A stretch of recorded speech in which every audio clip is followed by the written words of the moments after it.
everybody. Welcome to season 2, Red on the Road.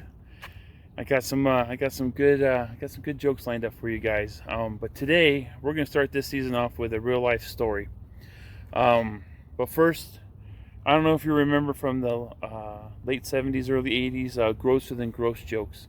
And for some of you who don't know, or maybe are too young to remember those days, a grosser than gross joke would go something like, "Hey, what's grosser than gross?" And then the person you're telling the joke to would be like, "I don't know what," and then a baby picking his nose. "Oh, that's gross. What's grosser than that?"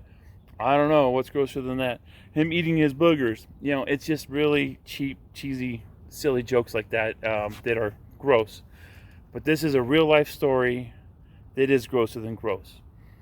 My friends and I, we were in a fantasy football league and for 26 years now. And at the beginning of every draft, we give each other 5 minutes to do something. Think in the sense of WWF, where the wrestlers' music plays and they come down and they get to strut their stuff. And so at the beginning of all of our drafts, on your first pick, you get 5 minutes to play a song, do a skit. I don't know. We had one guy talking about aluminum.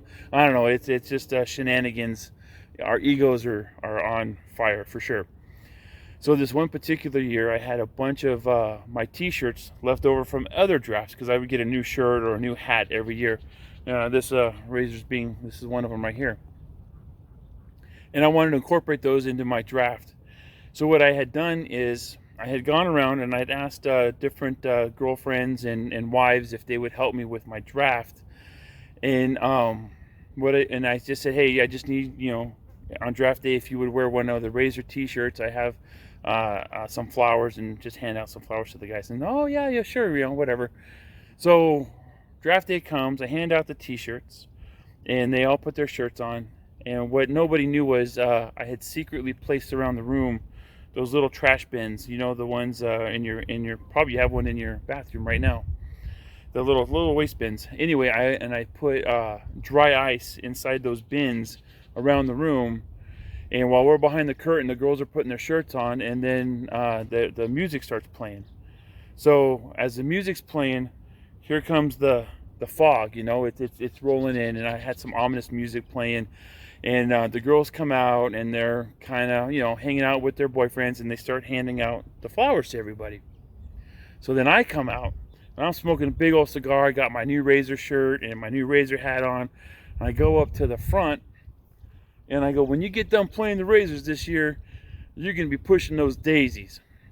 So everybody gets a good chuckle. Ha, ha, ha, whatever, So now we're going to fast forward to the end of the draft. Now it's the last pick. Now, this is like a big gathering. Like, we have friends that come that aren't even part of the fantasy football league. We have family members that show up.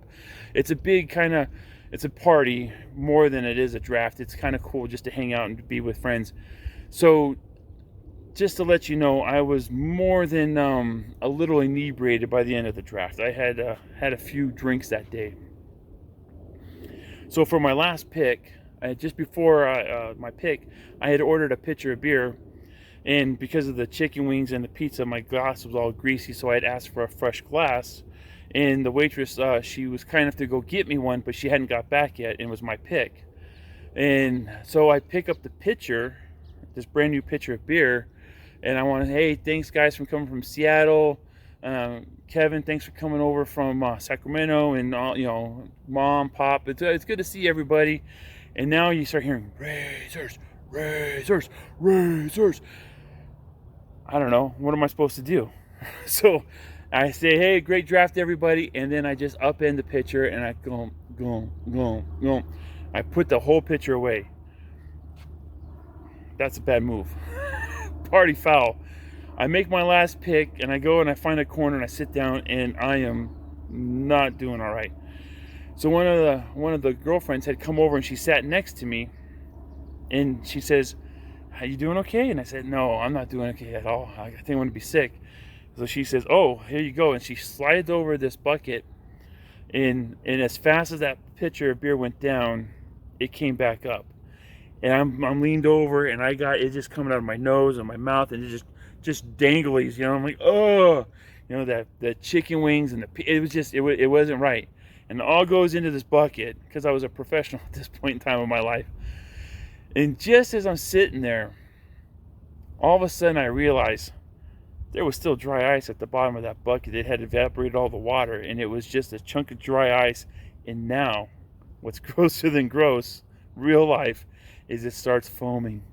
It starts breathing. And all of a sudden, I reinvigorated that dry ice with my, that beer. And it starts flowing out.